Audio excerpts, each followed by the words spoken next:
Have you ever wondered why states' capitals are what they are? Why isn't Michigan's capital Detroit or Illinois Chicago? Well, I've wondered the same things many times, which is why I decided to make this video, going over the process of why states choose their capitals. Before the video starts though, I wanted to do something a little different and ask you to join the Discord. This is our community where we talk about videos and interesting geography quirks more in depth. It's a super nice community, and right now I'm holding a Q&A. So if you want to ask me a question, click the link in the description to join our Discord server. Thank you. So to start this video off, let's go to Columbus, Ohio. This is not a flashy city, with nothing insanely special about it. I personally really like this city, but there's no denying that it really isn't that flashy.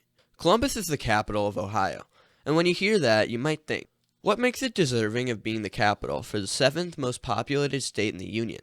Wouldn't it make more sense for it to be Cleveland, a historical industrial town that has served as the focal point of the state since the Industrial Revolution? Or Cincinnati, a major river city that has great history in the development of the southwest portion of the state?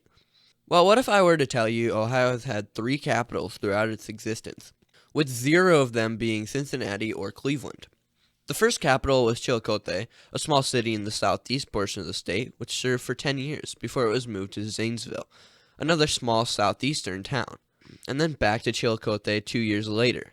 But with lots of growth coming outside of this hilly Appalachian region, Ohio decided to move into a more central city in 1814. This city was Columbus. Columbus may not be an exciting city with a very small downtown for its size, and the state capital may not even be all that cool. But that's not really why states made their choice for state capitals. So let's go over some reasons. Starting with the most major one, which is geographic centrality in the state. See, most states have fairly central capitals. It seems to make the most sense when thinking about it. The city you want to represent your state and have the government located in should be in the middle of the state. You see this with states like South Dakota with Pierre, Iowa with Des Moines, and Vermont with Montpelier most prominently. Now, states didn't only care about geographic centrality, but population centrality as well. A lot of states with very central capitals were places in between the 2 biggest cities, or just in the middle of the most populated areas. Cities like Madison, Wisconsin were founded specifically because it was in the middle of the southern part of the state, which was most populated at the time, moved from the small town of Belmont to be more centralized. There are too many instances where this is seen to really mention, but it's most major with places like Lansing in the middle of the southern populated region of Michigan, Harrisburg between Pittsburgh and Philadelphia, or Columbus between Cleveland and Cincinnati. So, centrality is the most major reason why states are chosen, but there's a lot more historic reasons, like transportation importance via water or rail. Places like Little Rock were chosen due to its proximity to the Arkansas River, or Jefferson City because of its location near the junction of the Missouri and Osage rivers. Back in the early 1800s, when a lot of states were choosing their capitals, rail wasn't actually all that major in America, so rivers were the main mode of transport for a lot of western states. Another reason, which is an obvious one, would be choosing the biggest city. Now, a lot of states did this, like Massachusetts, Indiana, Colorado, or Utah, and a lot of the time this was not actually what they were meaning to do. Those cities just seemed like the most obvious option. Back in the 1700s, of course Massachusetts would choose their most iconic city of Boston to be their capital. I mean, where else would they want it? Now, this isn't more widespread for a couple of reasons. One of which is because states thought it would cause greater possibility of corruption in the government, and another is that states didn't want to centralize their state too much, because capitals were actually a really good way to spread out the state and manually create another large metropolitan area outside of the major city.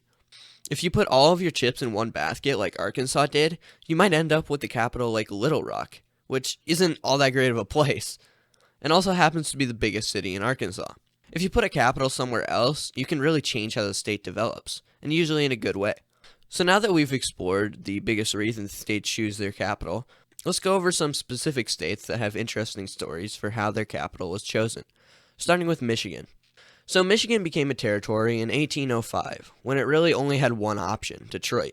It seemed pretty obvious since it was a developing town and basically the only decently sized area in the state. But there's one problem for this. It was directly on the border to Canada, which doesn't really seem like all that big of a deal now, but back in the early 1800s, Detroit had seen a lot of action from as far back as the War of 1812, where it had some pretty major battles. So it was a pretty fair thought to have, when no other states have capitals anywhere near a country line, except I guess Alaska with Juneau. So anyways, Michigan became a state in 1837, and Detroit remained the capital for 10 years before the governor signed a bill naming Lansing Township the new capital. At first, Lansing seemed like a stupid option, because there was literally nothing there. It was complete wilderness in 1848. So obviously they built a state house made out of wood, and that was basically the whole city. But as most capitals go, it didn't take long before it developed into one of the state's top cities. Another interesting one is Pennsylvania, which again originally chose its largest city to serve as the capital, Philadelphia. This was in 1729 though, well before the country was even founded. The Pennsylvania Capitol building, known as Independence Hall, is pretty iconic in American history, being where both the Declaration of Independence and Constitution were signed. So the capital stayed in Philadelphia until 1799, when Pittsburgh was developing nicely, and the state wanted a more centralized location between the two. So they moved to Lancaster for 13 years, which was a nice little piece of trivia you might not have known. Now that was short-lived because the state wanted an even more centralized location as the West region developed more. So Harrisburg was chosen and has served ever since. Another fun one is West Virginia, which originally had Wheeling as its capital, a decently sized city in the far north region of the state. This seemed like a good choice, since it was right on the Ohio River. But it didn't stay there for long, because the new up-and-coming city was Charleston, and it seemed like a better, more centralized spot for the capital. Plus the Capitol building in Wheeling was too small to hold the whole government, so it was moved there. However, the legislation stayed in Wheeling because they didn't want to move, so the state basically had two capitals for a good 10 years. In 1878, Wheeling offered to build a new Capitol building if it could become the capital city once again, and West Virginia agreed, fueled by the fact that Charleston had no railroad access at the time.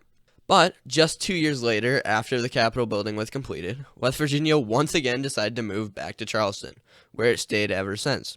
So really, there was like an actual fight in the state for 10 years over which city should be the capital. Before I end the video, I thought it would be fun to go over some states I think chose the wrong capital in the long run. Now, obviously, every state has a valid historical reason for picking their location, but I'm going to go by present-day standards on which would have been better in the long run. Starting with Massachusetts. So yeah, Boston is the obvious choice, but I'm a supporter of more centralized capitals, and I think having a main metro control the state even more is probably not good. I think something like Worcester would be a better choice, or Framingham, which would have likely created a sort of twin cities with the area growing so much. Next one is Illinois, which I think should have been Peoria. This one I'm more confident about. So the capital has jumped around a little bit, starting in Kaskaskia, moving to Vandalia, and then again to Alton, and finally Springfield. Now, after switching so many times, I think Illinois could have done better.